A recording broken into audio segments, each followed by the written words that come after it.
It makes itself. Les, is there anything that you could... Yeah, good. Thanks.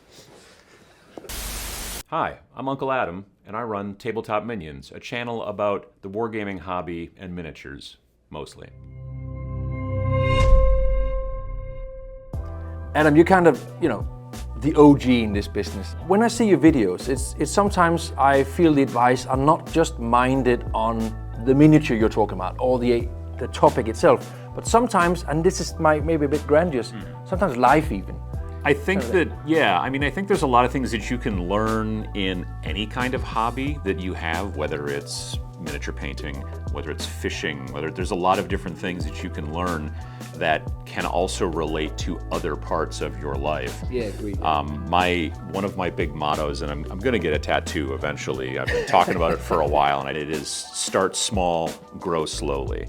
And I think that it just really helps get the point across that, a lot of times people will say baby steps and that kind of stuff. And when you say that sort of baby steps, you got to walk before you run. Like all those different types of adages all kind of come together. And I think that specifically within this hobby, the idea that you're interested in getting into it and you're like, yeah, this is going to be awesome, and you go buy some big $200 model, that's not necessarily the best place to start when you are just starting out, because you will find yourself worried about ruining a $200 model. And I'll tell you that you can't, but it's important to start with easier models, smaller models that you're less invested in, both monetarily and with emotional weight. If you find this model that you think is the best thing ever, but you've just started, you may want to hold off on it a little bit and get a bunch of other things painted first, because you want that brush control, you want that practice. You can watch a lot of videos about how to paint, but until that brush gets in your hand and you start doing it, you don't really understand it. But doing that more and more makes it easier, and then you can paint that big piece later.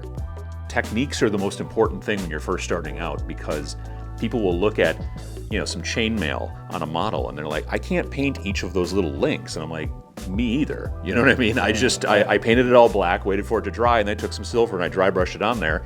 And then you explain what the technique of dry brushing is, and now they've got that in their quiver, and they're like, oh, okay. But if you are taking it from the aspect of like, I want to paint this huge model and this is my first ever try, you're gonna set yourself up for failure. But do you think that, is it something to do with like advice is available everywhere? So when you go in as a new player, for instance, my son is starting to learn Warhammer now, and he expects to be at my level like within the next year. Right. I could YouTube that. I can learn all these things. There's something called reps too.